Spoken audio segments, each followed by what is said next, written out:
Em Aracaju, 19h01. Se é uma quinta-feira, você já sabe. Quinta-feira é dia de Ecopapo. E, aliás, o tema de hoje é muito interessante porque coincidiu, eu fiquei muito feliz de ter coincidido um Ecopapo com o Dia dos Professores, porque é uma ótima oportunidade para a gente falar sobre educação, né? Então, antes de chamar aqui o nosso convidado da noite, esqueci se eu dei boa noite para vocês. Boa noite, pessoal. E a gente vai fazer aquele balanço que a gente sempre faz das inscrições no SIGA, lembrando que para você receber o certificado a respeito dessa nossa conversa aqui, é necessário que você tenha se inscrito no SIGA e também assine a lista de presença, que daqui a um pouquinho eu vou colocar aqui nos comentários, tudo bem? Então, meu nome é Alexandre, aqui é mais um Ecopapo, Ecopapo 13, a atividade de extensão do Departamento de Ecologia da Universidade Federal de Sergipe.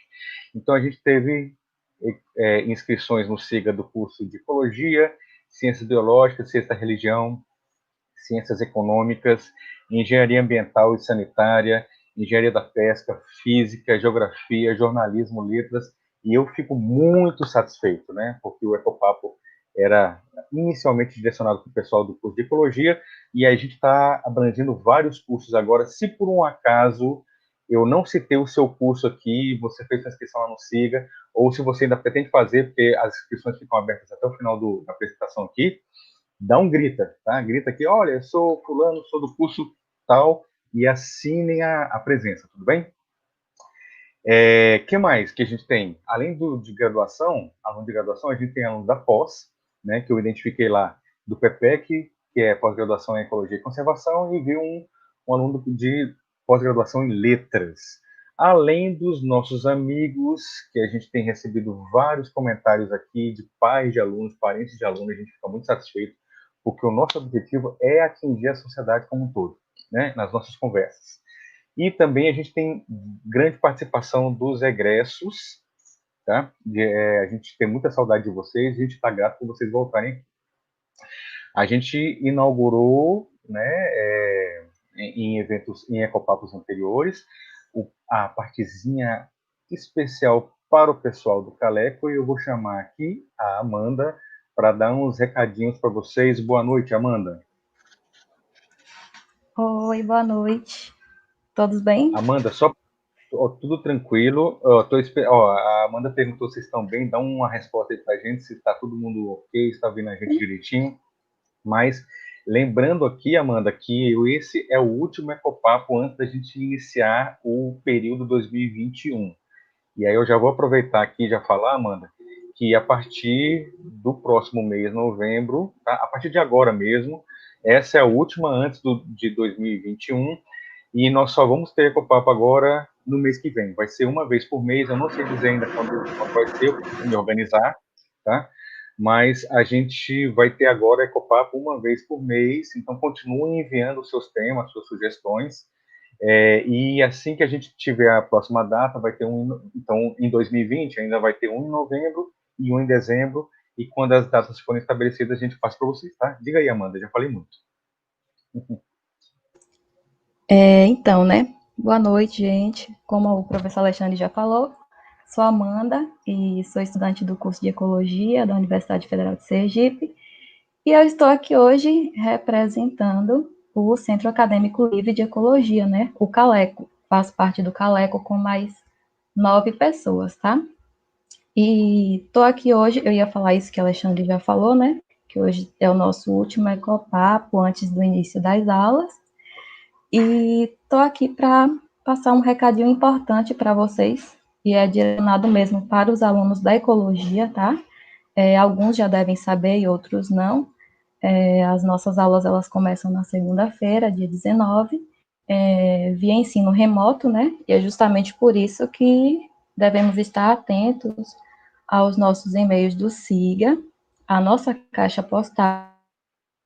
A gente ficou sabendo que deveríamos trocar o nosso e-mail atual do SIGA pelo nosso e-mail acadêmico, pelo e-mail institucional, tá? Ah, Amanda, mas eu não sei como é que faz isso. Olha, é fácil. Você entra lá no seu SIGA, vai lá na sua página do Dist, vai em meus dados pessoais, em contatos e muda o seu e-mail, tá? Seja ele qual for, Gmail, Hotmail, Yahoo, de alguma língua estranha que a gente não conhece, você muda e coloca o seu e-mail acadêmico, tá? amandateixeiras@academico.ufes. Esse deve ser o e-mail que a gente deve colocar agora, porque é através dele que os nossos professores vão entrar em contato conosco, com as turmas, né? Então, para que a gente não possa perder nada, façam isso. É uma recomendação antes que as aulas comecem, tá? E eu não poderia vir aqui falar da data especial, né? Que hoje é o Dia dos Professores, desses seres queridos, né, e iluminados que fazem parte da nossa trajetória, tá? Que sempre estão acrescentando um conhecimento, tanto na nossa vida profissional quanto pessoal. A gente sabe do tanto que eles se esforçam para que possam passar os seus conhecimentos, os seus assuntos de mais clara, né? Embora às vezes tenha um puxão de orelha que faz parte, também temos os momentos felizes e alegres que fazem parte da nossa vida, né? Então, queria deixar o nosso agradecimento aos nossos professores do Departamento de Ecologia, aos nossos professores da UFES, de Geografia, de Ciências Agrárias, de Ciências Exatas, e aos professores que passaram pelo Ecopapo também, né? Que deixaram sua contribuição e que deixam, né, o nosso agradecimento. E é isso. Se tiver um outro recadinho no final, a gente dá uma lembrada. Beleza. Amanda, muito obrigado. E a gente vai seguir aqui com as homenagens aos professores. Eu vou fazer uma leitura aqui que eu vou relatar daqui a pouquinho sobre o que se trata, mas eu te agradeço demais. Aliás, eu agradeço muito a participação dos representantes do Centro Acadêmico Livre de Ecologia, porque eles ajudam demais na divulgação dos eventos. Né? A Aline, por exemplo, tem um contato direto com os calouros, né, que é muito importante que os calouros se sintam recebidos, mesmo de forma virtual. Né? Então, sem a participação do centro acadêmico, a gente não conseguiria fazer o Ecopapo. Beleza, Amanda? Muito obrigado, Beleza. então. E aí, você vai ficar por aí, Tchau, né? Qualquer tchau. coisa, você chama a gente, tá? Bom, eu vou chamar o professor Christian aqui, que já está presente aqui para a gente ter o nosso Ecopapo de hoje, e eu vou pedir licença para ele, primeiro, porque é o seguinte, eu vou mostrar um carinha aqui para vocês, deixa eu voltar aqui para a tela, opa, esse aqui eu fico pilotando meio complicado. Vocês já devem ter ouvido falar sobre esse cara aqui, Stephen Hawking, né? Ele morreu esse ano, 76 anos, se eu não me engano, tá? Então, eu li esse livro aqui dele recentemente, né, As Breves Respostas para Grandes Perguntas. Esse foi o último livro dele, se eu não me engano. Eu vou falar para vocês que eu arrepio a cada capítulo desse. Eu já terminei, mas eu arrepiava a cada capítulo desse livro, porque é impressionante que uma pessoa que teve a doença degenerativa que ele teve, né, a partir dos 20 e poucos anos e viveu até os 76, e a cada livro, a cada capítulo desse livro aqui, ele agradecia pela vida. Eu me sinto envergonhado quando eu reclamo da vida, né? Esse é o fato, porque realmente o cara ele astrofísico, né? Então ele é um dos grandes responsáveis pelos avanços do conhecimento a respeito dos buracos negros. E deixou vários livros super interessantes. Ele é um ótimo divulgador científico, a leitura é super gostosa, assim como Carl Sagan. Quem já leu um livro do Carl Sagan sabe o que eu estou falando, né? E aí, por que eu estou citando o Stephen Hawking? Porque no capítulo aqui, no capítulo 10, Como Moldaremos o Futuro, eu vou ler essa partezinha aqui para vocês, que tem tudo a ver com a comemoração que a gente tem hoje. A mente humana é uma coisa incrível. ela pode conceber a magnificência do firmamento e as complexidades dos componentes básicos da matéria. Porém, toda mente necessita de uma fagulha para atingir seu pleno potencial, a centelha da curiosidade e da dúvida. Muitas vezes, essa centelha vem de um professor. Deixe que me explique. Não fui um aluno exemplar. Demorei para aprender a ler e a minha caligrafia era ruim. Mas quando estava com 14 anos, meu professor, St. Albans, de Tractanta, é uns nomes esquisitos aqui, mostrou-me como aproveitar minha energia e me encorajou a pensar criativamente em termos matemáticos. Ele abriu meus olhos para a matemática como o projeto de construção do próprio universo. Por trás de toda pessoa excepcional, há um professor excepcional. Quando pensamos nas coisas que sabemos fazer na vida, há grandes chances de que saibamos graças a um professor. Eu estava terminando de ler esse livro aqui, eu li isso aqui, eu me arrepiei e falei, olha, vai ter um momento no Ecopapo que eu vou ler isso, e aí caiu dia 15 de outubro, dia dos professores, Ecopapo número 13. E aí temos o prazer aqui de receber o Christian que é do Departamento de Filosofia. Boa noite, Christian. Boa noite, Alexandre. Boa noite, amigos e amigas. Você se apresenta para o pessoal e na hora de se apresentar, eu já vou te dar uma dica aqui. O pessoal adora historinha. O que te levou para a filosofia? Se você puder contar um pouquinho da sua historinha aí. Não, vamos lá. Eu sou um pouco tímido, viu, Alexandre? Incrível que pareça, embora a profissão de professor requeira da gente uma certa interatividade, uma relação extrovertida, né, um posicionamento extrovertido, digamos assim, né, com os colegas de trabalho, com os alunos, enfim, né. Então, para eu falar de mim, geralmente eu gosto de citar dois sentidos, né, que meus alunos já estão cansados de ouvir, né. O primeiro, que eu sou nordestino, nasci no sertão da Bahia, numa cidade chamada Paulo Afonso. Eu não sei se tem algum aluno de ecologia, né, como é uma cidade próxima aqui de Aracaju, geralmente tem aluno de Paulo Afonso em vários cursos, né, e tenho muito orgulho de ter nascido nessa cidade, né, pelo fato, né, quem, né, teve o mínimo de acesso à informação, né, é uma cidade muito importante para o Nordeste, pelo fato de ser a principal geradora de energia, né, para a região Nordeste, e é no meio do sertão, né. Eu, quando vou para lá, sempre que eu vou, a gente anda pelo sertão sergipano, né, para chegar até lá, e ninguém imagina que no meio do sertão nordestino tem tanta água, né, tanta natureza, tanta beleza, né, cravado no coração da Caatinga, né. E a segunda Amanda coisa... Amanda conhece que ela já colocou. A Paulo Afonso é lindo. Claro, claro. Eu sou um pouco barrista, acho que você já deve ter percebido, né? e a outra questão, né, que eu também gosto de deixar bem claro, assim, quando eu tenho oportunidade, talvez seja o único momento que eu procuro me alienar na vida, né, porque eu acho que todo mundo tem direito a se alienar com algo, né? Eu me alieno com uma coisa, que é futebol, né? Tem gente que se aliena com novela, né, com redes sociais, enfim, eu me alieno com futebol, com Netflix, com séries. Eu tenho consciência que eu sou alienado em relação ao futebol, né, que é uma paixão nacional, diga-se de passagem, embora o símbolo da nossa seleção tenha, né, a camisa que marca, né, a característica da nossa seleção de futebol tenha sido utilizada de forma negativa nos últimos anos, né, para expressar sentimentos negativos, antipatrióticos, inclusive, né? Mas minha paixão é futebol, e na minha paixão, né, no meu momento de alienação, o meu glorioso Botafogo, né, que só me faz sofrer.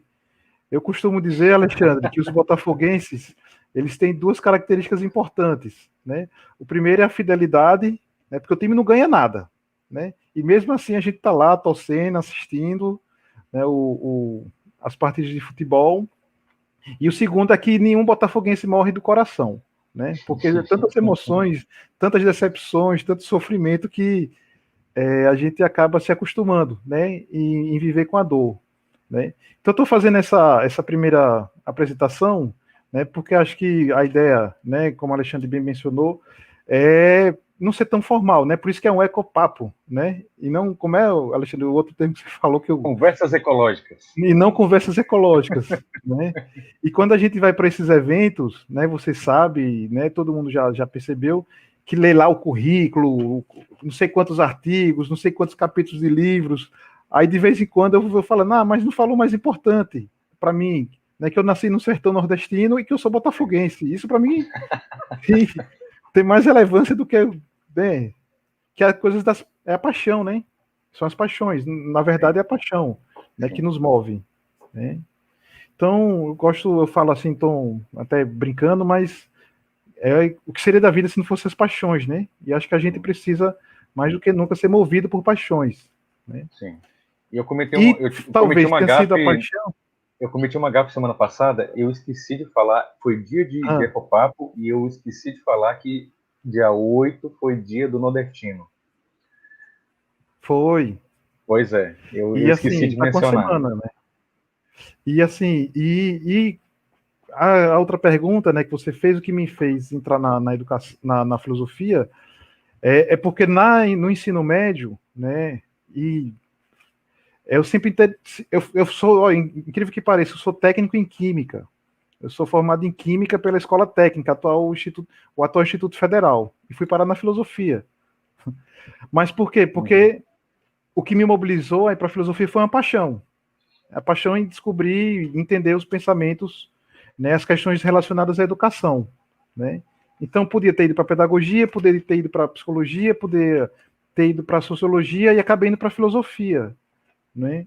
E na filosofia, o que eu estudo é justamente a educação, né? Minha pós-graduação todinha, mestrado, doutorado, pós-doutorado, enfim, né? Boa parte das minhas publicações são todas relacionadas ao ensino da filosofia ou a filosofia da educação, que é o que eu estudo, que são as disciplinas, inclusive, que eu ministro lá no departamento de filosofia, aqui da UFES, né? Enfim, né? Então, foi a paixão pela educação, de entender a educação, porque que tem um modelo educativo A e um modelo educativo B, o que é que, né, permeia as concepções educacionais, porque por trás, digamos assim, né, de uma política pública da educação, seja lá qual for o Fundeb, educação para todos, bolsa de apoio à pesquisa, bolsa de assistência estudantil, por trás dessas políticas públicas há uma concepção de educação, né? Então foi por conta disso, por essa paixão, né, mais uma paixão na minha vida,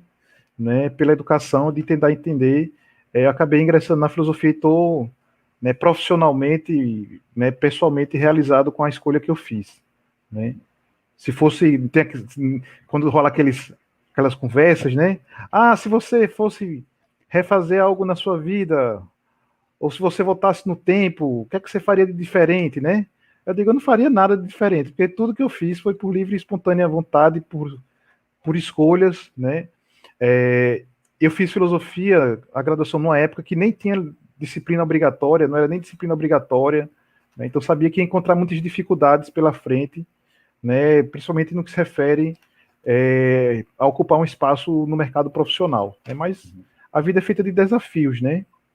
Então, um pouco isso, nessa minha pequena apresentação. Falei muito, eu acho. Não, tá. Inclusive, eu vou aproveitar um gancho rapidinho para explicar para o pessoal, porque todos os assuntos que a gente tratou aqui no Ecopapo até hoje foram do ponto de vista ambiental. Aí alguém pode estranhar, mas vocês estão falando muito de educação, mas o que norteia, norteia tudo é a educação. Inclusive, para o pessoal do bacharelado que acha que não vai ter que trabalhar com educação, se precisa do pessoal que trabalha com o meio ambiente na parte de educação ambiental, né? Se você tem uma determinada obra, precisa de estudo de impacto, e ela tem que fazer um cronograma, tem que fazer um planejamento sobre a operação do empreendimento e tal, no plano de ação lá precisa ter uma parte lá que é de educação ambiental, né? Então, e isso vem também, só para te esclarecer, Christian, que eu sou muito motivado por essas questões de educação, sabe? Eu acho que a gente precisa questionar cada vez mais o porquê que a gente está, assim, a gente aprende para quê, a gente aprende por quê, né? E principalmente o pessoal que está entrando na universidade, ainda está fazendo a graduação, precisa perceber o seu papel ali dentro, né? Que seja cada vez menos passivo, aquele ensino antigo, sabe? Do professor só falando e o aluno aprendendo, que os alunos cada vez mais eles se empoderem da sua capacidade de participar do processo de aprendizado, né? E isso me motiva demais nas minhas aulas, até sempre procurar montar aulas dessa forma, de forma que os alunos sejam mais participativos. Eu já ouvi pessoal que comenta sobre educação falando assim que os alunos aprendem mais com os erros deles do que quando a gente diz a maneira certa deles fazerem as coisas, né? Então, e é por isso que, conversando, inclusive eu agradeço a professora Patrícia Rosalba, que ela que me indicou o seu nome, né? Eu troco muito essa ideia, esse tipo de ideia com ela, e aí eu agradeço muito eu fiquei super feliz por você ser da área de filosofia, porque eu estava discutindo aqui em casa recentemente como que a filosofia fez falta na minha formação profissional. Não era obrigado, assim, eu sou da época da ditadura, tinha a educação moral e cívica, né? E hoje a tão atacada filosofia, hoje eu estou adorando ler os grandes pensadores, né? E fico vendo vídeos, depois de ler um livro de Nietzsche, por exemplo, estou fazendo bagunça aqui, ou qualquer outro pensador, eu vou atrás de vídeo na internet, eu vou atrás de livros que discutem aquele pensador. Gente, é libertador demais, assim, sabe? Você discutir filosofia, e eu vejo o quanto que isso fez falta na minha formação profissional. Por isso que a gente está tendo essa conversa hoje. Isso, claro. Não, eu também digo o mesmo, viu, Alexandre? Porque a minha formação, ela é interdisciplinar, né? Eu sou graduado em filosofia, mas como eu disse, né, minha graduação, ou minha pós-graduação todinha na área da educação, né? Eu me especializei em filosofia da educação, né? Então, quando você fez o convite, né, no instante a gente acertou a questão da data, do horário, coisas pequenas, digamos assim, né? Diante da importância do tema, e porque eu acho muito legal, acho muito interessante, para mim é um oxigênio, inclusive, né, de discutir, dialogar com pessoas de áreas que aparentemente não têm nada a ver, né? Então, às vezes, a gente fica lá na filosofia muito fechado, né, falando para a gente mesmo, para os encontros, né, aquelas discussões profundas, etc. e tal. Mas eu acho isso importante também, mas também eu acho importante, né, esse tipo de evento, esse tipo de bate-papo, né, que, como eu disse, acaba me oxigenando também, né, conhecendo outras realidades e aprendendo também, que eu acho que esse é o grande objetivo nosso hoje, né, aprender. Vamos lá, o que você tem para conversar com a gente? Então, Alexandre, acho que, né, você já fez o registro inicial, né, eu também não poderia deixar de passar despercebido, né, que é o dia 15 de outubro, né, é o dia do professor, né, eu tive a satisfação, digamos assim, de receber logo cedo uma matéria que saiu no jornal É o País, na versão online do jornal É o País, não sei se você viu, Alexandre. Não. Né, comentando justamente porque o 15 de outubro é o dia do professor. Ah, sim, eu vi. Cita até o nome da... E, assim, a data foi, né, regulamentada em lei, né, por uma mulher, né, negra, né, de Santa Catarina, né, que é um estado, né, até hoje predominantemente, do ponto de vista, né, da sua composição racial, né, por brancos, né, de origem europeia, em boa parte, né, e que ela, além de ter essas características, né, ela foi uma das primeiras 3 mulheres a serem eleitas, né, para o cargo de parlamento aqui no Brasil, né, que é Antonieta de Barros. Eu não a conhecia, tive acesso a ela nessa reportagem e fiquei assim super entusiasmado por saber, né, que foi uma mulher, repito, negra, né, nasceu ainda ali com aquela herança mais forte do que nunca, do que os dias atuais, da escravidão, né, que tem poucos anos, né, de fim da abolição da escravatura, já que eu estou falando do início do século passado, né. Então acho que é bom fazer esse registro na data tão importante, né, que é essa do dia 15 de outubro. Né.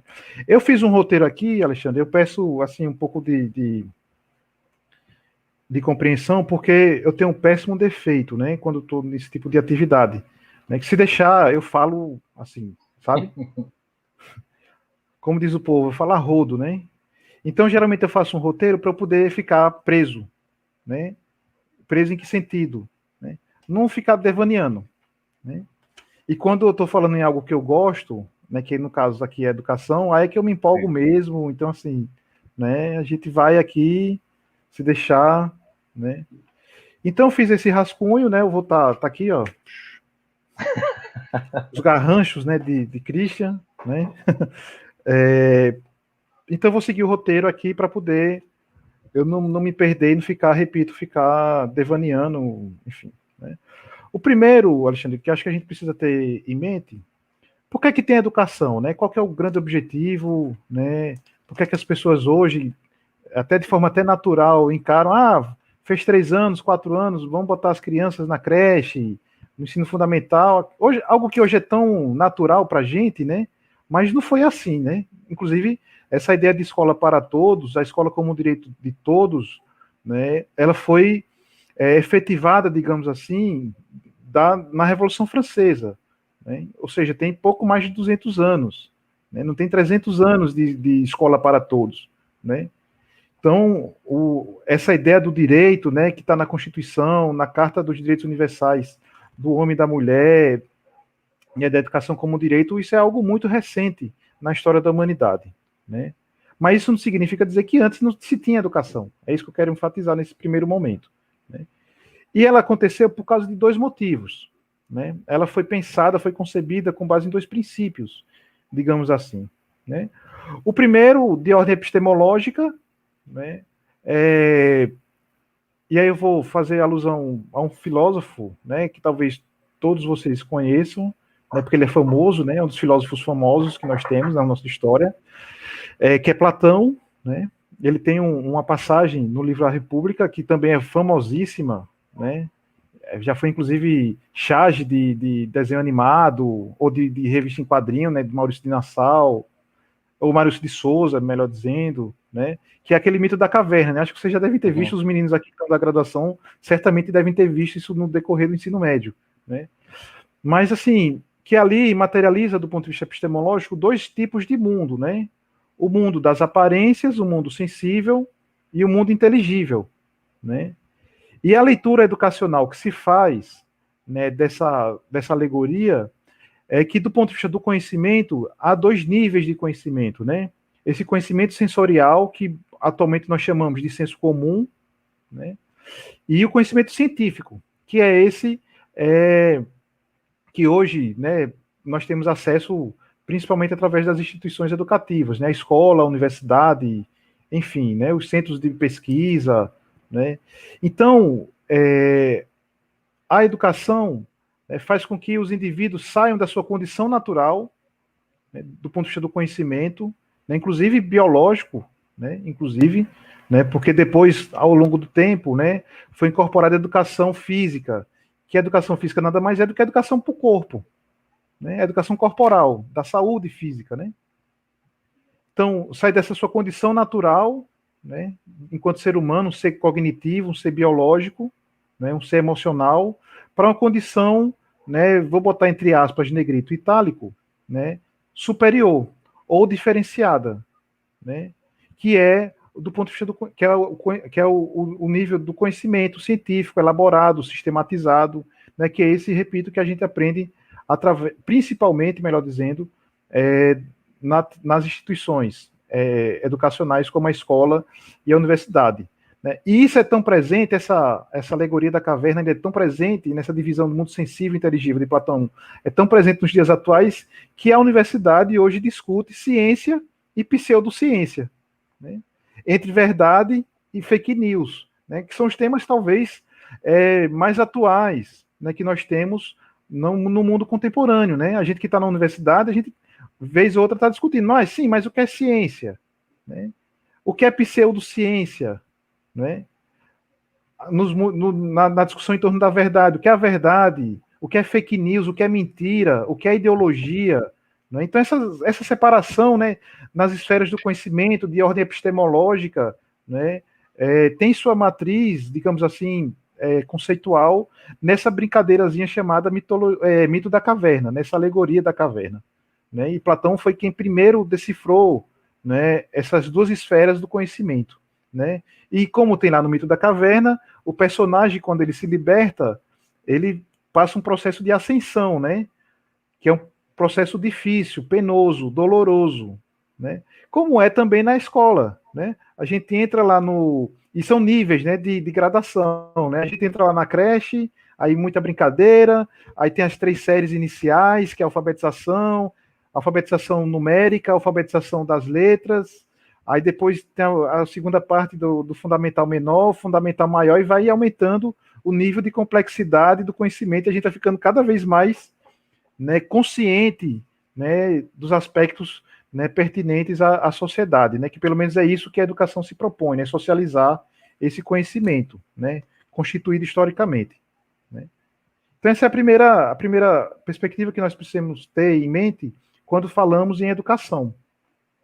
Essa questão da ascensão, né, epistemológica do conhecimento humano, né, de um estado natural, né, para um estado social, civilizacional. Né? A depender do filósofo, vai ter termos distintos. Né? Hegel fala em segunda natureza. Né? A civilização constitui a segunda natureza humana. Né? Os franceses, os iluministas, falavam em civilização e barbárie. Né? Os bárbaros é aquele desprovido de conhecimento. Né? Já os civilizados, aquele provido de conhecimento. Né? A própria ideia dos índios, né, quando os europeus colonizaram o Brasil, né, entendiam os índios como algo selvagem, como algo bárbaro. Né? E os europeus eram, não, nós somos civilizados. Né? Então vamos educar os índios brasileiros para que eles se tornem civilizados. Né? Aí tem a missão dos jesuítas, enfim. Né? Então, muito essa dicotomia, né? E vai e volta, a gente discute isso, né, do ponto de vista da teoria, do ponto de vista epistemológico, quando o assunto é educação. Né. E o segundo aspecto que eu quero também deixar, né, em mente, né, para os amigos nossos, né, para os colegas, né, pensarem também, né, é que, ao falar em educação, é praticamente impossível nós dissociarmos da política. Né. E eu estou falando em política que não é a política partidária, essa que, inclusive, nós estamos no processo eleitoral, vamos ter eleição para prefeitos e vereadores daqui a um mês, né, no país inteiro. Não essa política partidária. Inclusive, essa política partidária institucionalizada é consequência, né, da política. Né? E eu estou falando política aqui com P maiúsculo. Né? A política pensada por Aristóteles, né, quando ele diz que o homem é um homem naturalmente sociável, né, que é o zoom politicum, né? O homem é um animal político por natureza, né? É a política pensada também por Platão e por toda a tradição da filosofia política. Por que é que eu estou dizendo isso? Né, que é impossível dissociar a educação de política. Né? Nesse sentido, repito, nesse sentido com P maiúsculo. Né? De polis, né? Polis, que é a aglomeração de indivíduos. Né? Então, uma casa, uma família, tem uma relação política. Né? Um bairro, um condomínio, tem relação política. Por quê? Porque tem várias pessoas. Né?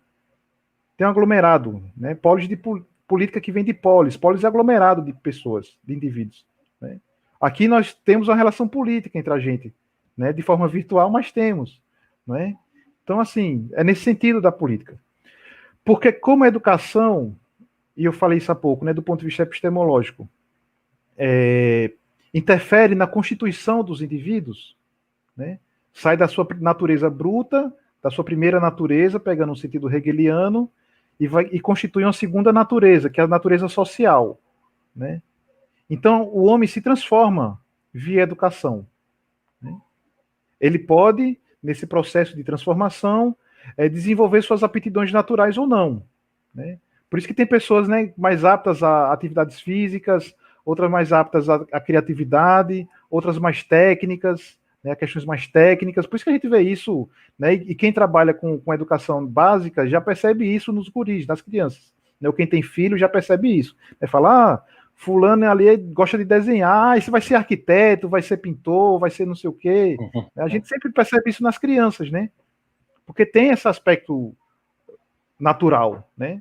Mas isso pode ser, e geralmente potencializado com o processo educativo. Por isso que há essa transformação, né? Ou, né, no sentido mais radical, digamos assim, quando você tem, né, eu citei há pouco, né, esse processo que os jesuítas fizeram no Brasil de catequização dos índios, né, que você tinha uma natureza na alma dos índios, né, na vivência dos índios, e foi totalmente modificada, né, através do processo educativo, né. Então a educação tem esse poder de transformar as pessoas, né. E transforma por quê? Qual que é o objetivo dessa transformação?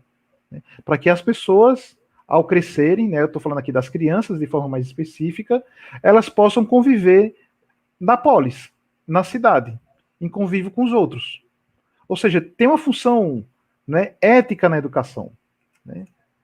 Por que a gente está fazendo um curso, né, de filosofia, de ecologia? Qual que é a grande função? Então, estou fazendo porque eu vou pegar um diploma e vou ficar muito rico. Isso é uma função ética. Porque eu quero, no caso da ecologia, criar uma nova forma da relação entre o homem e a natureza física, né? Isso é uma função ética.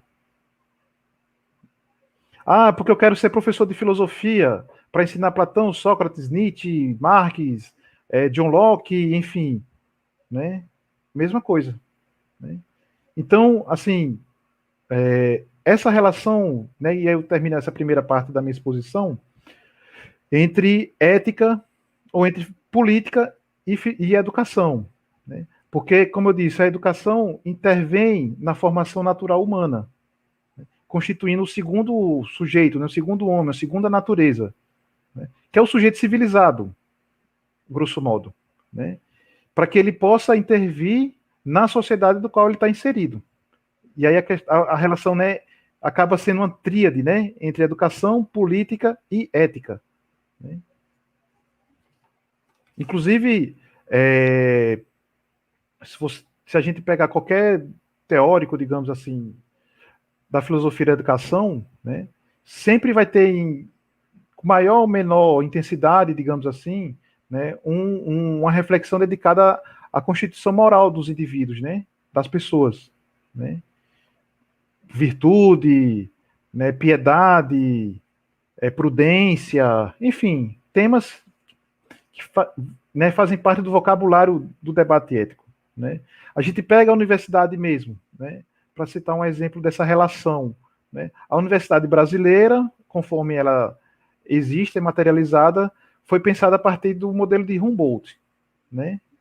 E a universidade Humboldtiana, né, pensa o seguinte: a universidade precisa ser um agente que contribua com a construção de um projeto nacional de nação, um projeto nacional de país, né? Seja no campo das artes. Então, por isso que as universidades, além dos cursos relacionados às artes, têm seus museus, né, tem suas orquestras sinfônicas, né, tem seus centros de cultura, né? Ou do ponto de vista da formação profissional, né? E aí entra os diversos cursos, né, de licenciatura e bacharelado, que preparam indivíduos, né, recursos humanos aptos a atuarem no mercado de trabalho, né?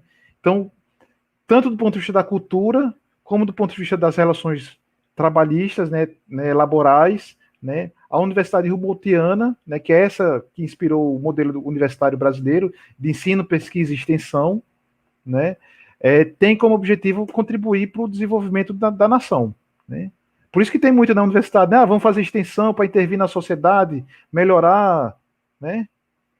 É um modelo Humboldtiano, que é a visão ética, né, que está permeando essa concepção de universidade, né? Então, esses dois aspectos, né? E isso, obviamente, eu falei aqui de forma muito sumária, né? Porque a filosofia da educação, né, praticamente surgiu junto com a filosofia na Grécia, então tem 2.500 anos de história, né? Platão foi discípulo de Sócrates, Aristóteles foi discípulo de Platão, então já tem uma relação educativa entre eles, né? De professor e mestre, né? E com potencial transformador razoável, né? Porque o discípulo, com a morte do mestre, vira filósofo e vira mestre, né? Então também que é outra questão, né, que a gente muitas vezes discute, né, entre os pares, né, entre os nossos colegas, os alunos, ou entre os professores, o departamento, enfim, né? Quando a gente percebe que os alunos estão se desenvolvendo, né? Muitos deles, né, conseguem, em um determinado assunto, ou em outros assuntos, terem um conhecimento mais especializado do que nós próprios, né? Eu acho isso formidável, eu acho isso legal, e deve ser incentivado, né? Pelo menos eu penso dessa forma, no ambiente, né, da sala de aula, né? Então, assim, né, essas questões mais iniciais, né, para a gente ir pensando, problematizando, enfim, né? E como eu estava dizendo, em 2.500 anos teve transformações, né? Muitas transformações. Talvez a principal delas, né, tenha acontecido num período histórico, né, que eu particularmente gosto muito, né, porque talvez tenha sido o último grande momento da história da humanidade que o ser humano elevou ao máximo o seu potencial criativo, né? Eu estou falando do Renascimento e o início da modernidade, né? Por que eu estou fazendo essa propaganda toda desse período histórico, né? Porque nós tivemos uma revolução científica, ou seja, mudou a forma do conhecimento humano, né? Nós tivemos a constituição dos estados modernos, do ponto de vista da política. Nós tivemos uma reforma religiosa, né, que rompeu com 1.500 anos, pelo menos no Ocidente, né, de força religiosa da Igreja Católica, né, e abalou as estruturas, inclusive, da religião, do cristianismo, né, que nós, no Brasil, somos o país majoritariamente cristão, né, então a gente é herdeiro dessa situação, né.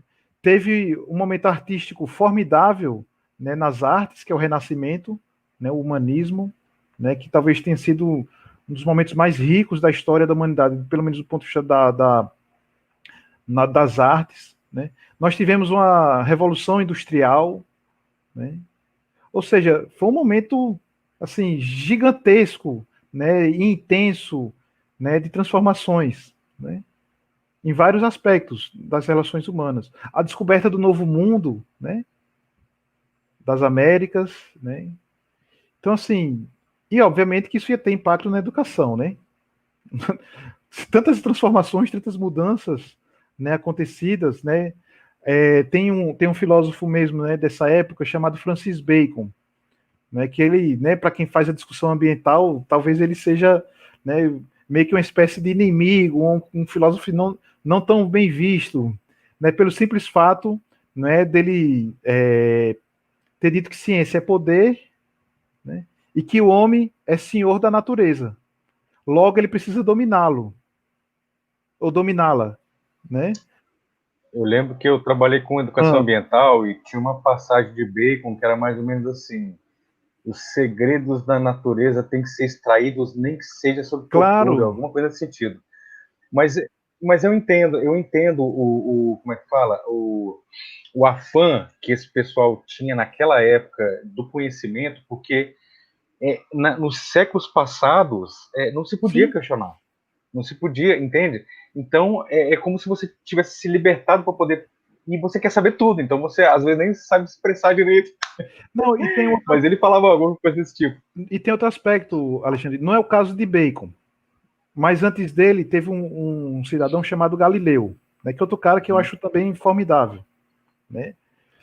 E no caso específico de Galileu, né, talvez ele tenha sido o ápice de uma corrente existente no século XIV, século XV, né, início do XVI, né, que entendia que a natureza era a segunda forma que Deus se revelou.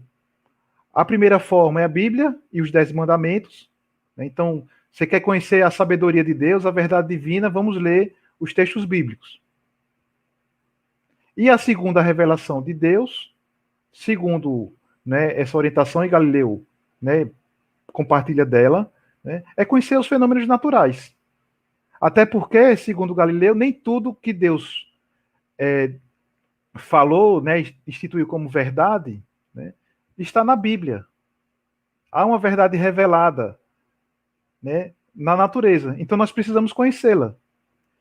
Não é por acaso que tem uma passagem da Bíblia, se eu não me engano, do Gênesis, né, quando diz que Deus criou o mundo à sua imagem e semelhança.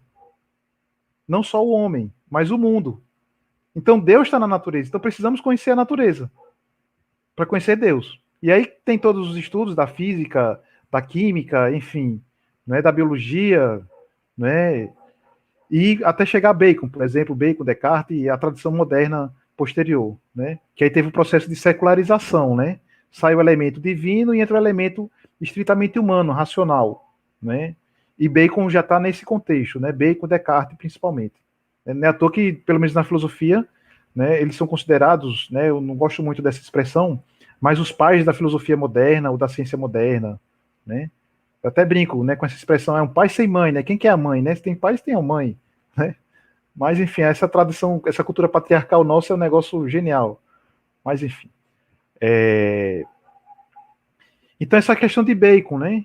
Porque também tem um valor ético, né? Que muitas vezes os críticos aos modernos esquecem, né? Tem uma escola que eu adoro, né? A escola de Frankfurt, né? Tem um texto de Adorno e Horkheimer que eu também, né, sou muito fascinado pelo que eles escreveram, mas eu acho que eles foram injustos com Bacon, né? Porque eles culpam todas as mazelas do mundo moderno, bomba atômica, a exploração do homem nas indústrias, o nazismo, né? Os campos de concentração, enfim, né, esse domínio da técnica, né, e da tecnologia diante do homem, né.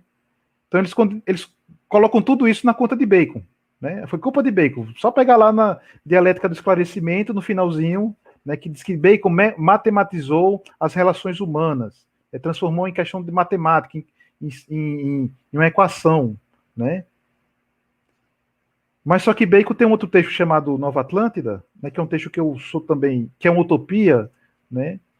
E nessa utopia ele fala, olha, nós precisamos, mais ou menos assim, né? Nós precisamos desenvolver o espírito científico, né?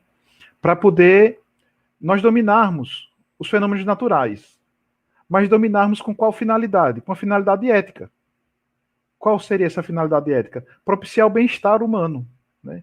Então, volto para o meu sertão nordestino, que chove de forma muito esparsa durante o ano, né? E o que é que o conhecimento científico indica para o sertanejo? Né? Armazene água, para que você possa ter água o ano inteiro. Aí cria cisterna, cria os açudes, né? Por quê? Porque já analisou, do ponto de vista da ciência, o fenômeno da chuva, né? O caráter esporádico da chuva na região, né? Então vamos armazenar. Cria cisterna, faz açude, né?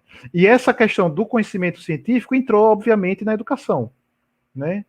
Essas disciplinas que nós temos hoje, né? Geografia, biologia, história, física, química, né? Filosofia, enfim, né? O domínio das letras, né? Do vernáculo, de línguas estrangeiras, da matemática, isso foi tudo, né, resultado dessa revolução científica, né, que entrou na escola, né? E na escola no sentido de educação para todos, né? E com a Revolução Industrial entrou um outro elemento, né? A escola, a universidade não precisa só ter finalidades propedêuticas, né? Típica desses conhecimentos que eu mencionei agora há pouco, né? Mas ela também precisa preparar os indivíduos para o mundo do trabalho, porque tem a grande indústria, né? Tem a especialização cada vez mais aguçada, né, das profissões, né? Então precisa criar mão de obra, né? Então cada vez mais a educação, né, foi tendo essa função utilitarista, que é isso que eu quero dizer, né? Parte de um pressuposto político, ético, formar recursos humanos, formar indivíduos para viver em sociedade, né? E paulatinamente uma sociedade, né, guiada, direcionada para o mundo do trabalho, né? Porque aí também teve a Revolução Industrial, a especialização, né, da grande indústria, né? Teve também a divisão, por causa da Revolução Industrial, do trabalho em duas esferas, né, o trabalho manual e o trabalho intelectual, né? Isso teve impactos na educação, né? Então, hoje, mais do que nunca, né, com a reforma do ensino médio, por exemplo, né, o ensino médio cada vez mais vai assumir cada vez mais um papel profissionalizante, né? Não é à toa que o governo fala, não, vamos dar educação profissionalizante para os jovens, porque se eles não quiserem entrar na universidade, eles já têm uma profissão para trabalhar, né? Então a divisão, né? Trabalho manual, intelectual, né? Então isso impacta na educação, né? Essa questão, repito, utilitaridade, do utilitarismo, né, dos conhecimentos. Eu vou aprender... não vou fazer filosofia, porque filosofia não serve para nada. Eu vou fazer o quê com filosofia? Não consigo nem fazer uma barra de sabão, né, com a aula de filosofia antiga que eu aprendo. Então, né? Então, cada vez mais, a sociedade vai, né, sendo transformada, né? A educação sofre, obviamente, por essa transformação, né? E, consequentemente, como a educação altera a natureza humana também vai sendo alterada por conta dessas transformações, né, que eu mencionei, né? Da tecnologia, da técnica, né? Hoje, cada vez mais, né, há uma certa supervalorização da técnica em nossas vidas, né? Ao ponto, né, de as lojas, né, encherem de pessoas na véspera do lançamento de um iPad, né? Então as mercadorias acabam tendo um fascínio, né? Ou exercendo fascínio sobre as pessoas, né? E a educação, onde é que entra nessa discussão, né? Qual que seria o papel da educação? Eu vou ilustrar essa fala sua quando eu vejo alunos de graduação, por exemplo, dando muita, assim, por exemplo, vai chegar a fazer o TCC ou está na pós-graduação, tem que estabelecer qual que é o projeto de dissertação, de tese, e aí eu vejo uma preocupação muito grande em relação a qual é a estatística que vai utilizar, qual desenho experimental, mas qual é a pergunta que você precisa responder? Entende? É algo muito mais subjetivo e que, tudo bem, é claro que você tem que estabelecer qual é a estatística que você vai utilizar, qual que é o método que você vai utilizar, mas para você ter isso tudo, primeiro tem algumas coisas mais básicas, assim, qual é a pergunta que eu vou responder, por que vai ser importante responder essa pergunta, quais vão ser as implicações, uma vez essa pergunta que eu gostaria de responder, quando ela for respondida, quais vão ser as implicações. Isso é muito importante. E eu chamo a atenção para os alunos que trabalham comigo, que quando a gente convida alguém lá para o laboratório de ecossistemas, e aí eu já pego um deles que está lá, fingindo que está trabalhando ali, peço desculpa para eles, mas às vezes eles ficam assim, tem uma visita, aí deixa eu fingir que eu estou fazendo alguma coisa, porque senão o professor vai perguntar alguma coisa, mas não adianta, eu pergunto do meu jeito. Aí eu pego alguém que está visitando nosso laboratório e falo, fulano, ciclana, explica para eles o que a gente faz. Aí o que o aluno faz, geralmente? Começa a falar, a gente tem bandejas que coletam serapilheira. Isso é método. Isso é método. Para o quê? Para estudar a produtividade primária líquida, que é a energia solar convertida em energia química, que é biomassa, né? Então isso aí vai ser distribuído, essa energia vai ser distribuída para todos os seres vivos. Mas a primeira coisa que eles falam são frases relacionadas ao método. A gente coleta serapilheira toda semana, todo final de semana, de 15 em 15 dias. Não, ninguém quer saber isso, ninguém quer saber por que você está coletando folha. Quer dizer, que você coleta folha, quer saber por que você coleta folha. Né? Porque, aí eu, para instigá-los, ainda falo assim, pensa assim, por que você gasta tempo da sua vida coletando folha? Para eles perceberem a importância do que eles falam. Poxa, realmente eu estou gastando tempo da minha vida. Então, isso que eu faço tem que ser importante. Né? Então, a gente vê essa questão da tecnicidade desde a graduação, eles se preocupando assim, eu vou usar uma estatística multivariada sensata. Peraí, mas por que é importante o trabalho que você está fazendo? Né? É claro que você vai ter que ter o suporte no final para estabelecer as relações entre as variáveis e o que você está medindo, né?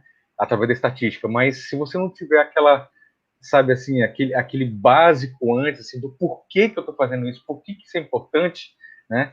Se você não tiver isso, você está se preocupando muito com a técnica em si, né? E não com a beleza daquele conhecimento que você vai gerar. Claro. E isso, assim, como eu disse há pouco, né, é muito consequência dessa visão utilitarista, né, que está sendo bastante, digamos assim, valorizada na discussão educacional, né? Eu aprendo para ter algo útil, para ser útil. Mas e aí? Mas espera aí. Por que tem que ser útil? E o não útil, digamos, né? A reflexão, né? Por que eu não posso propiciar para os alunos da graduação aulas de arte, disciplinas de artes? Eu, Alexandre, eu entrei na universidade, eu entrei em 97, na minha graduação. Eu passei minha vida todinha, só dar um exemplo dessas coisas, né? Porque isso se manifesta nos currículos das nossas dos nossos cursos, né? Essa concepção, né? Eu toda a minha vida fui atleta. Pode não parecer. Quem já me viu fisicamente vai dizer, não tem condições de Christian ser atleta. Mas eu sempre fui atleta, né? De competição, enfim, jogava handebol, né? Aí eu entrei na universidade, ainda peguei 2 semestres de educação física, porque era obrigatório quando eu entrei. Educação física, né? Aí pronto, acabou a educação física, acabou-se. Deixei de ser atleta, porque não tinha time de handebol na universidade, né? Entende? E algo que é importante para as pessoas. Não é o handebol, mas a educação corporal, da saúde. Aí começa a trabalhar, aí sai do trabalho, tem que correr para a universidade para estudar, e come aquele sanduíche, aquela Coca-Cola, enfim. E o cuidado com o corpo, que é um dos elementos fundamentais da educação. Né?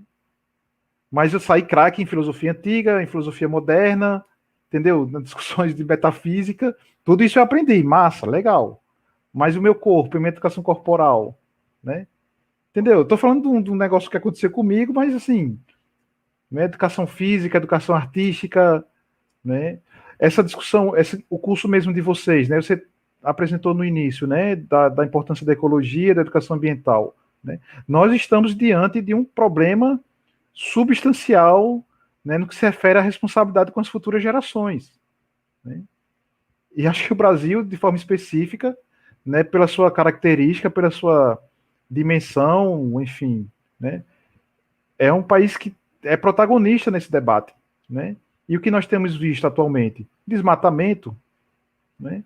Aí, daqui a 50 anos, 100 anos, né, se continuar nessa devastação que nós estamos vendo, tanto no Pantanal como na floresta amazônica, né?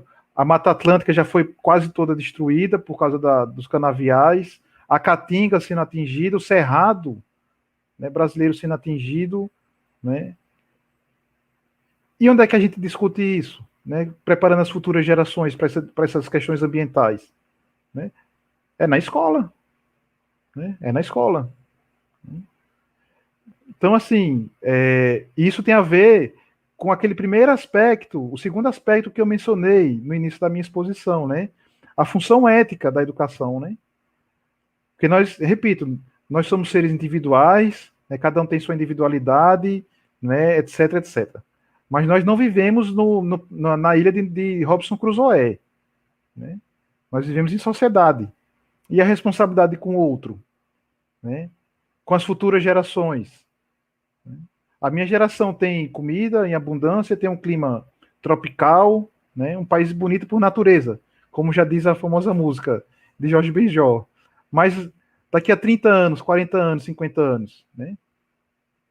Então, assim, esse é um dos aspectos, por exemplo, que eu penso que tem que ser pauta da educação para hoje, né? Essa preocupação ambiental, né?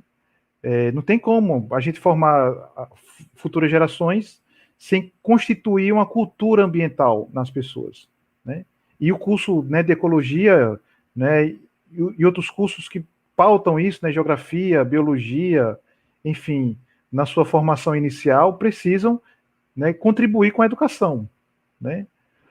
Um outro tema, Alexandre, eu já estou indo para os meus finalmente, né? Até para a gente escutar o pessoal, trocar algumas ideias, enfim, aprofundar outros temas, né? Tirar dúvidas, né?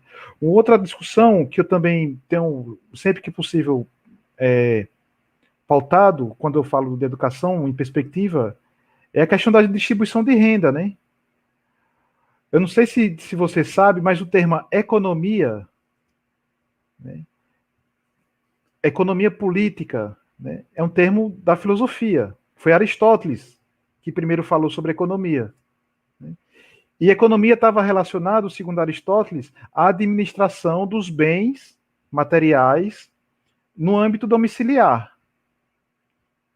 Então, como Aristóteles pensava a polis, né, a cidade, como um macrocosmo da família, então, ao falar de economia política, né, se pensa na sociedade, ou seja, como administrar, né, os recursos naturais necessários para a sobrevivência em uma cidade, né, onde todos possam ter acesso aos bens mais necessários para a sua sobrevivência, né?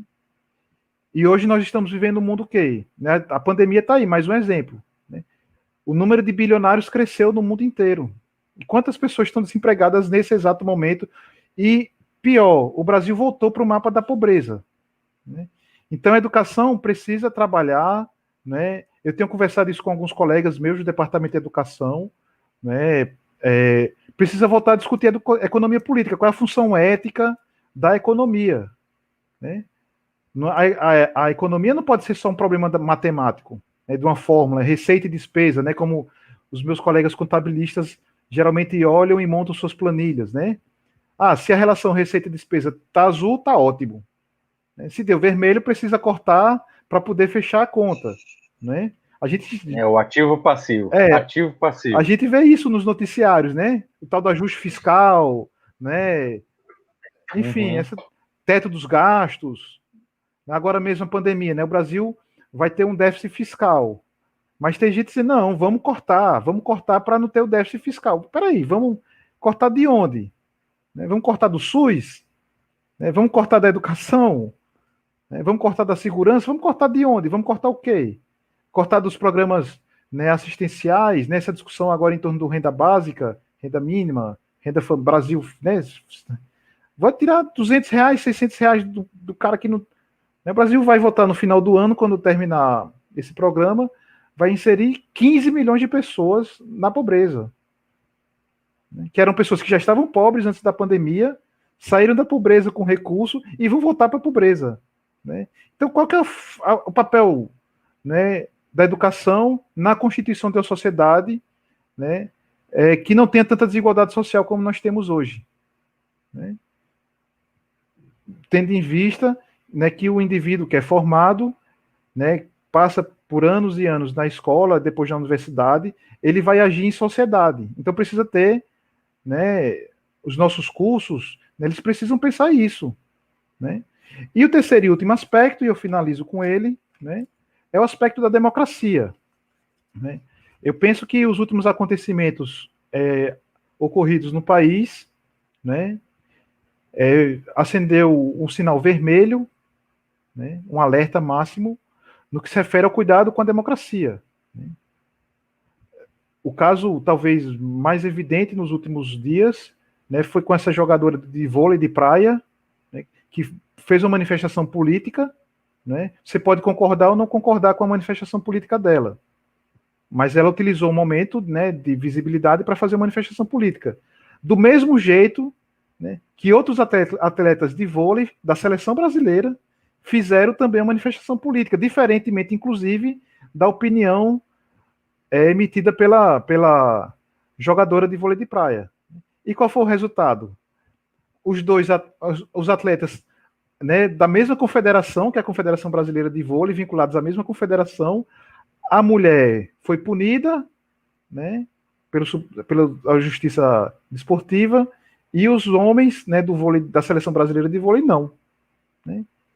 Isso pode parecer uma besteira, mas isso é um atentado à democracia, à liberdade de expressão, que é um dos valores, né, mais enraizados do liberalismo, né? Você pega qualquer teórico do liberalismo, vai defender a liberdade de expressão, né? Então, assim, acho que a gente precisa, Alexandre, e eu finalizo por aqui, pensar mecanismos na formação dos nossos alunos, né, e no nosso convívio diário, né, em sala de aula, né, nas reuniões de departamento, né, os alunos também precisam, no centro acadêmico, né, em estabelecer mecanismos de democracia, de fortalecimento da democracia, né, porque é na democracia que os opostos, né, têm espaço para emitirem suas opiniões, né? E aí, obviamente, né, se vota, se convence, né, as relações de empatia, né, de ser tolerante com a opinião diferente, né, valores nobres, civilizados, né, que a humanidade passou séculos para construir, e da noite para o dia parece que estão, né, eu vou matar você porque você torce para o Botafogo, né, ou torce por Confiança, para o Sergipe, para o Itabaiana. Olha só que ponto nós chegamos. Porque você é gay, porque você é negro, vou matar você, vou bater em você. Há pontos mais radicais, né? de você tirar uma presidenta legitimamente eleita sem nenhum crime, né, da presidência da República. Então, assim, acho que essa questão, nessas 3 questões, né, eu finalizo por aqui, né, a questão da pensar uma educação ambiental, né, para o meio ambiente, que eu não vou falar em harmonia, porque acho que não tem como ter harmonia, mas que faça com que o ser humano, né, que também é um sujeito da natureza, né, ele está inserido na natureza, ele é um ser natural, né, mas ele conviva, né, e que estabeleça uma relação racional, né, e visando o bem-estar, né, de todos com a natureza física, né. E eu percebi que Claudiene está aqui, né, Claudiene, né, departamento, né, coordenadora do Residência Pedagógica do Núcleo de Biologia, né, certamente tem mais propriedades para falar sobre isso do que eu, né. Essa questão da educação e a relação com a economia, né, com a desigualdade social, ou com a extinção ou a diminuição da desigualdade social, né. O Brasil é o segundo país mais desigual do mundo, né. O fato do Brasil ter dado durante 3 meses uma renda mínima de R$600 para não sei quantos milhões de pessoas, fez com que o Brasil elevasse a sua condição econômica. Mas vai acabar, em dezembro acaba. Né? R$600 é meio salário mínimo. O triplo do que paga na Bolsa Família. Você vê como Bolsa Família era pouco, né? E o terceiro e último aspecto, e eu finalizo, né, Alexandre, esse aspecto da democracia, né?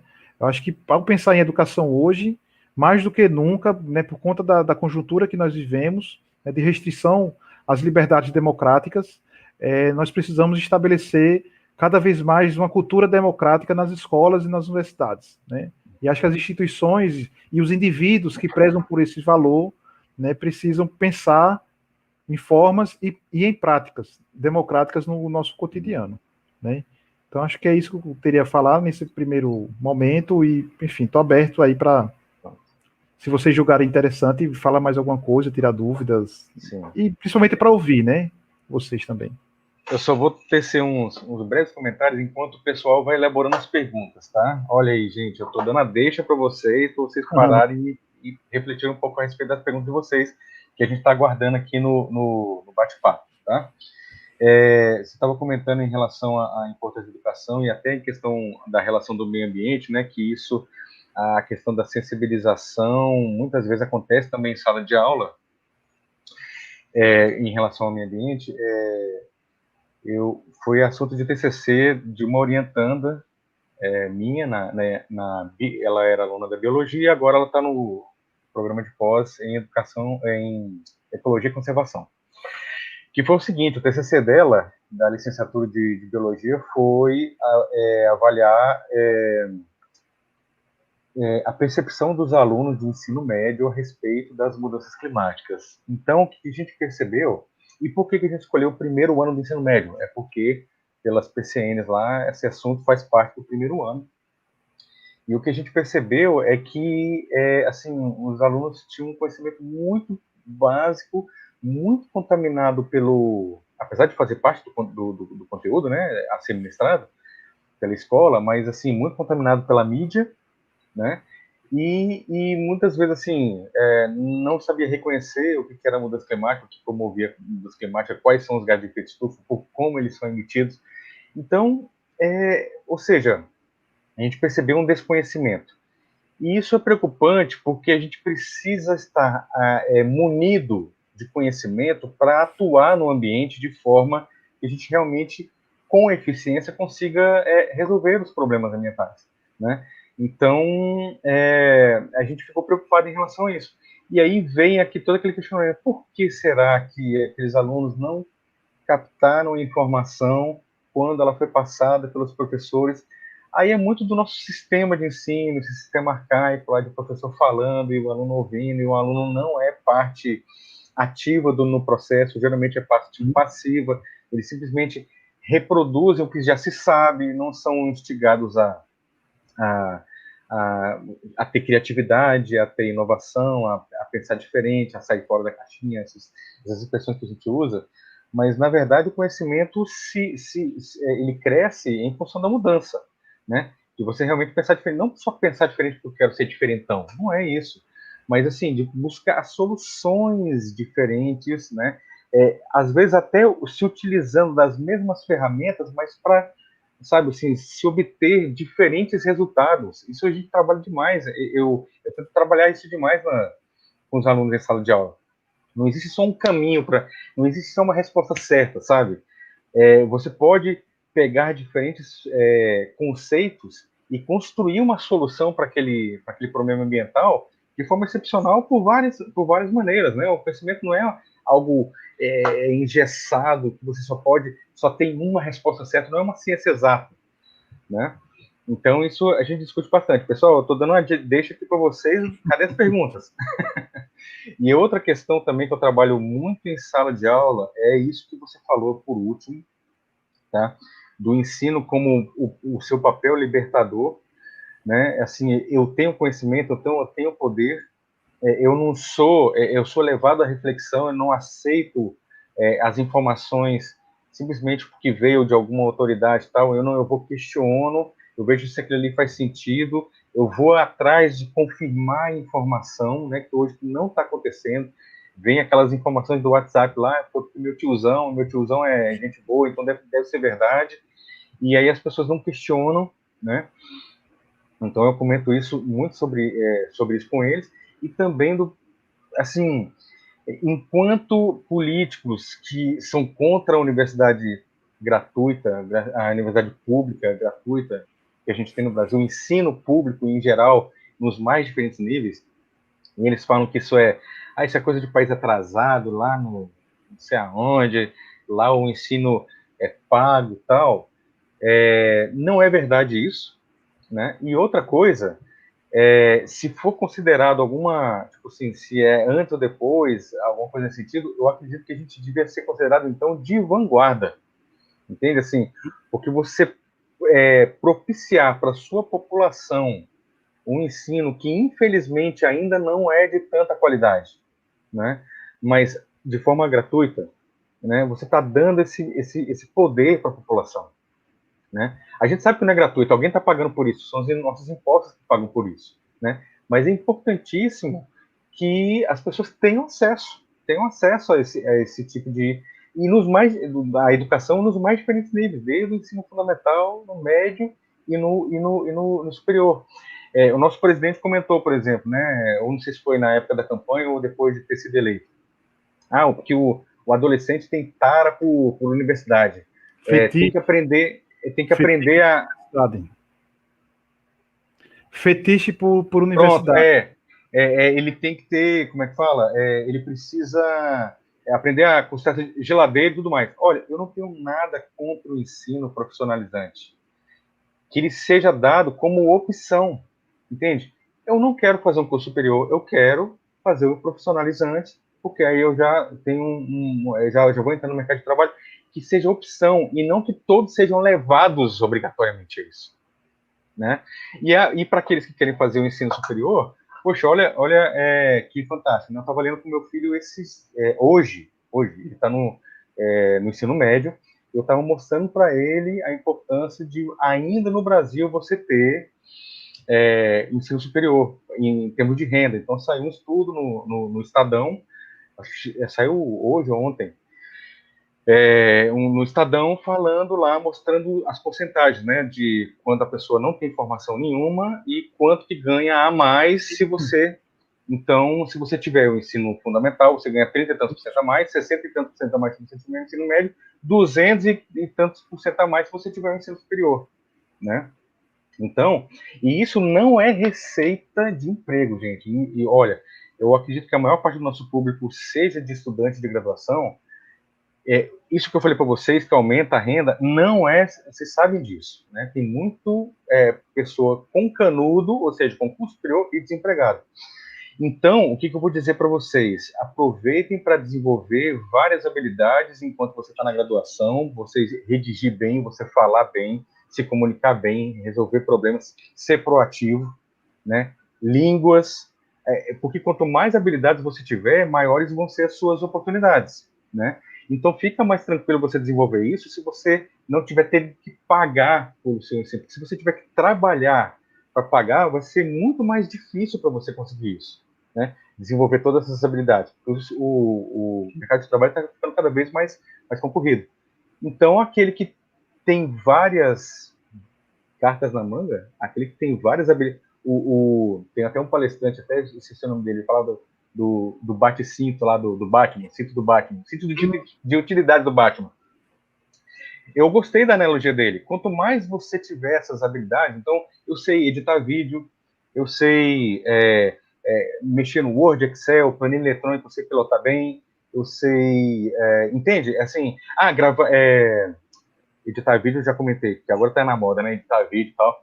Mas quanto mais você tiver essas habilidades desenvolvidas, maior é a chance de recolocação sua mesmo, porque eu também li com meu filho hoje uma outra reportagem de ela da área de artes, formada em artes, eu não lembro qual que é a particularidade e tal, da formação dela, ela tem curso superior, e estava trabalhando como faxineira.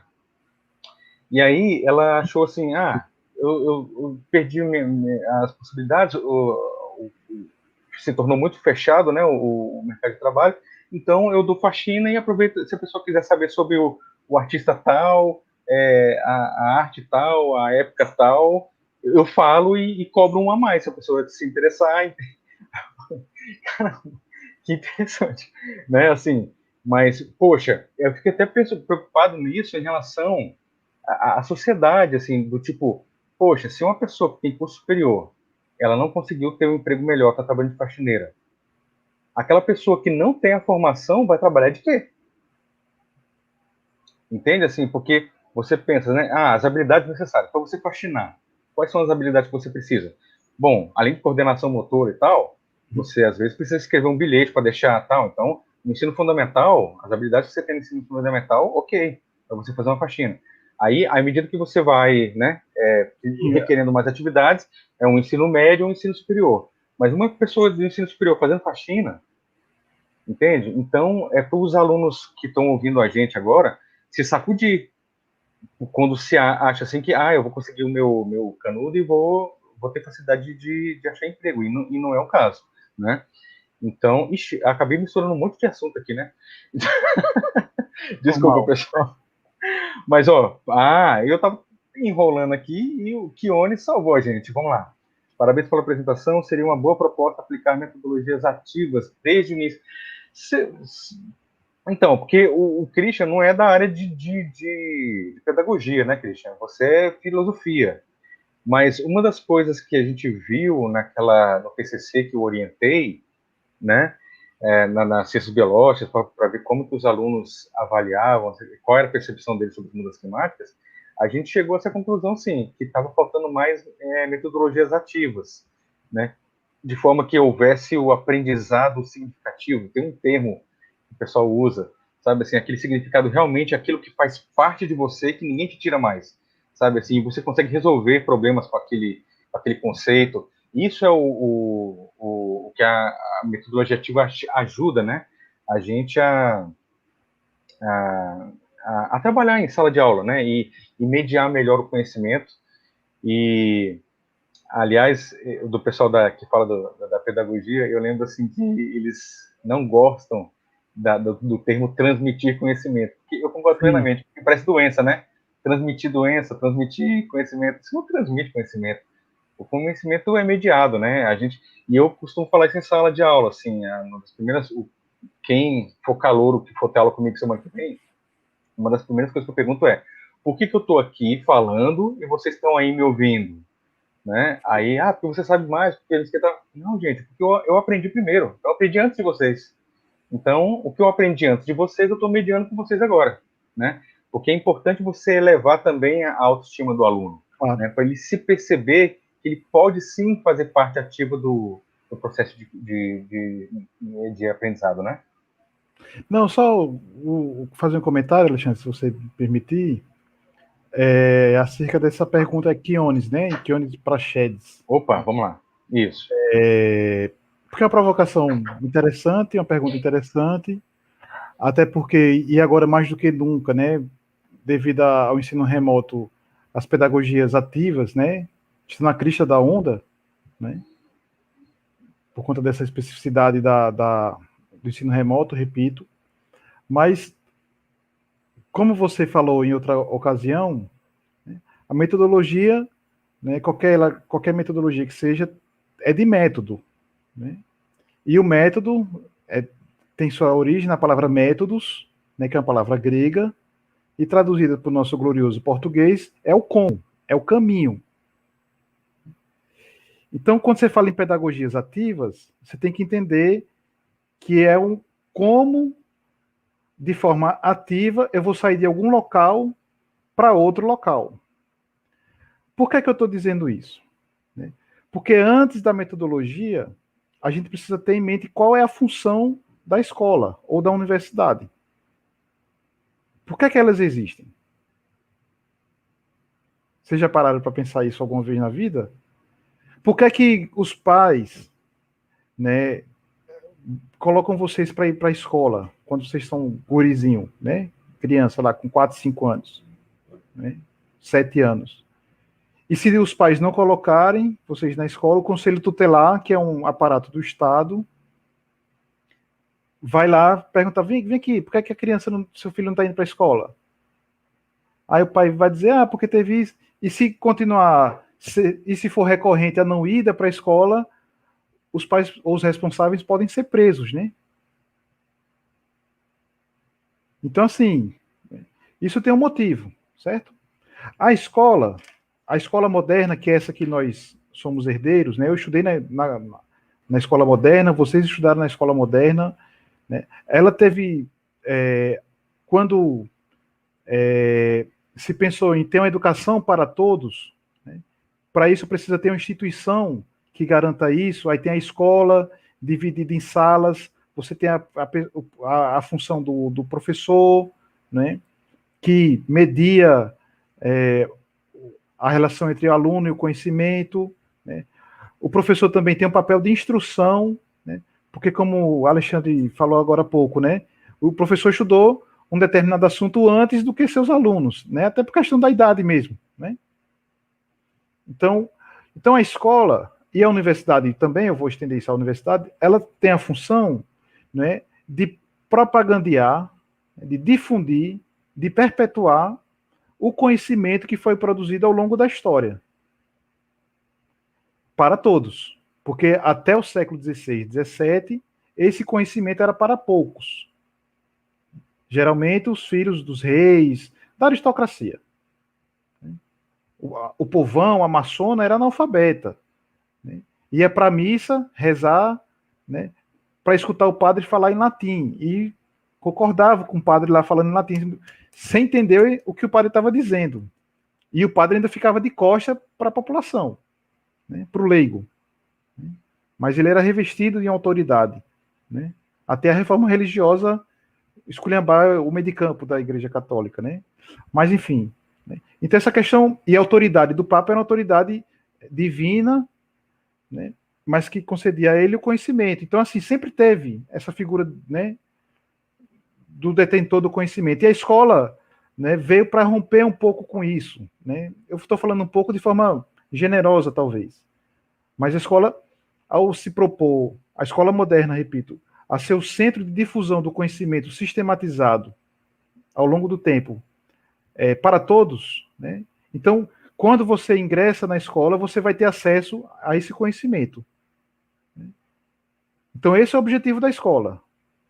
Tendo isso em mente, tendo isso em perspectiva, aí entra a questão do como, das metodologias, né? E aí tem defensores, tem críticos das metodologias ativas, né? Tem a questão da idade, né? Por exemplo, Alexandre, se eu trabalhasse, eu nunca trabalhei com educação infantil e com fundamental menor, já trabalhei com educação com fundamental maior, né? Eu já dei aula de filosofia para o ensino fundamental maior, 6º, 7º, 8º, 9º ano, né? Mas, por exemplo, que mediação eu posso fazer com uma criança que não sabe ler e escrever? Nenhuma. Então, a função do professor, né, da educação infantil vai ter que ser, nos primeiros momentos, né, de alfabetização, vai ter que ser uma função instrutiva, né, de instrução.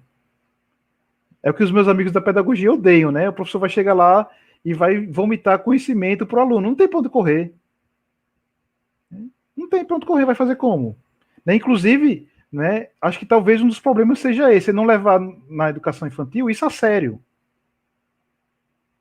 Por isso que a gente chega hoje na universidade e vê alunos que não sabem ler.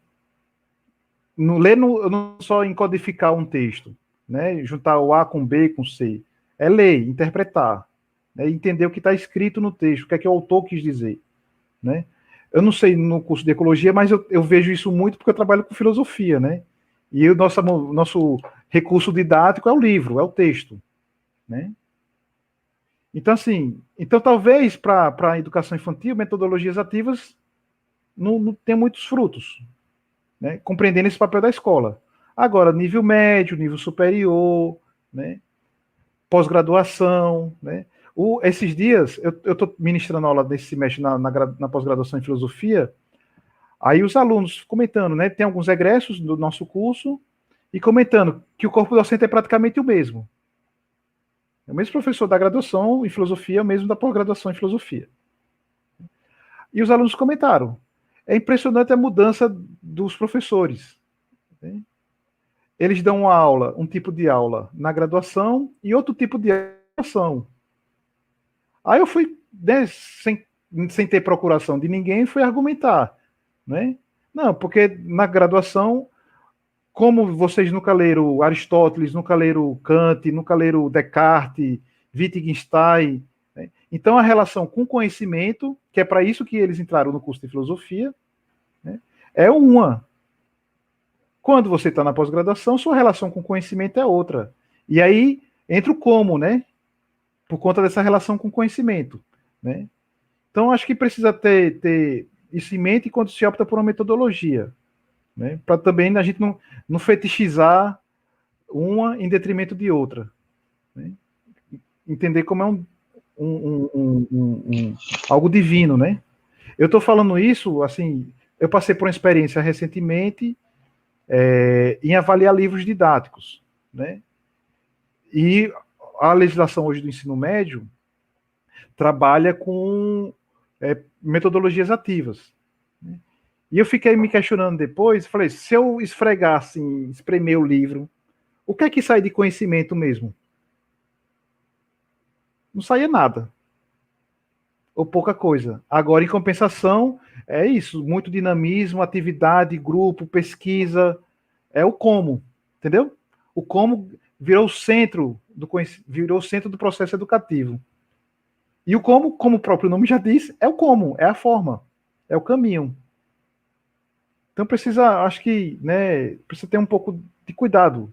Né? Eu sei que não é o caso aqui de vocês, mas eu estou falando isso porque eu discuto um pouco nesse sentido de problematizar com os meus colegas da pedagogia, né? Que eles são fanáticos, né? Eu estou falando isso porque o filósofo que eu estudo é um filósofo que é muito criticado pelos pedagogos, que é John Locke, né?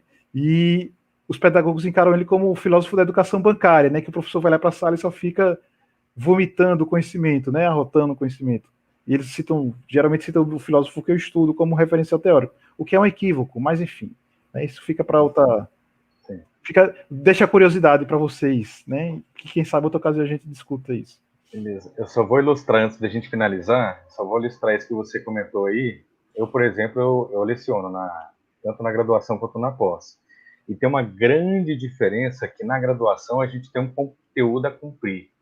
Então, cada disciplina tem a ementa, e essa ementa ela tem que ser cumprida. Né? E geralmente o conteúdo é grande. Então, a gente não para, é difícil você parar para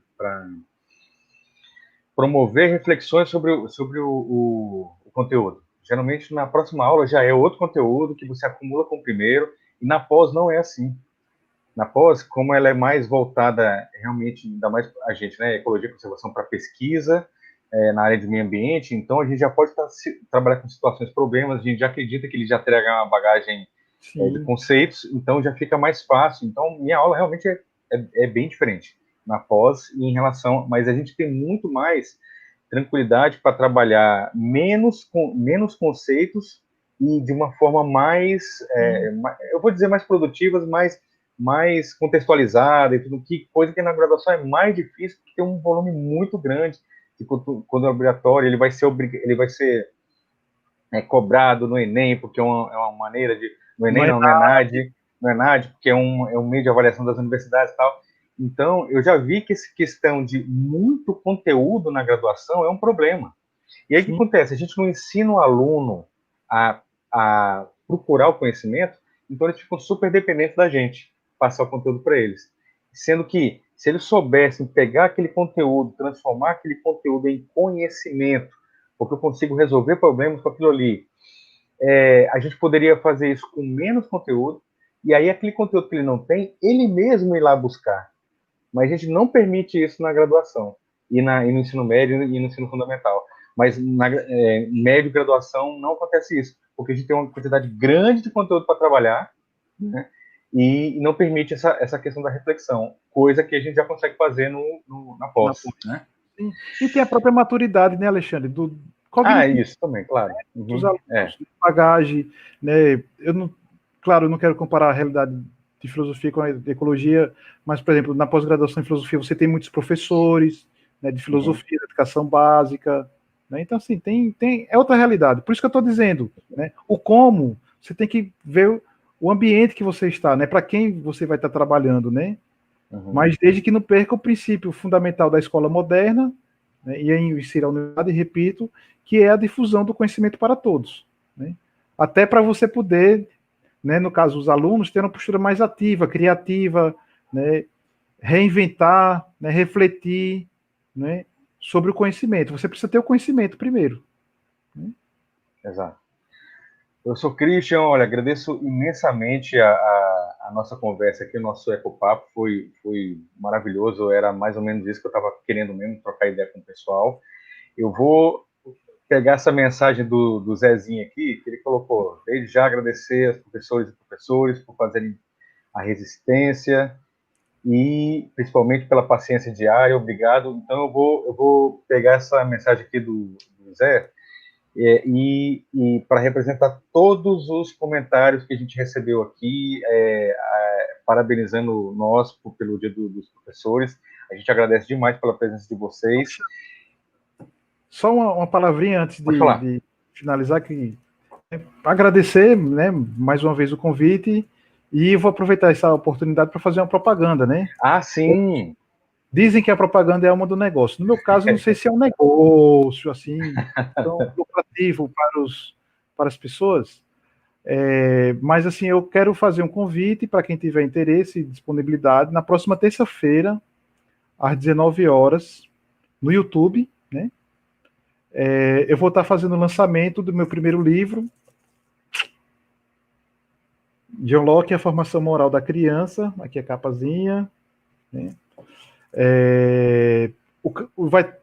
Tem inscrição no SIGA, né? Eu sei que tem uma procura por parte dos alunos nessa questão da certificação, por conta das atividades complementares, etc. e tal. Então, quem tiver interesse também vai ter emissão de certificado.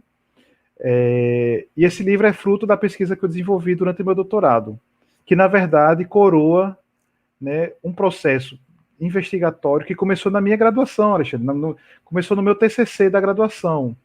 Aí ganhou fôlego no mestrado e ganhou mais fôlego no doutorado, né? Então a importância da gente ter um TCC, né?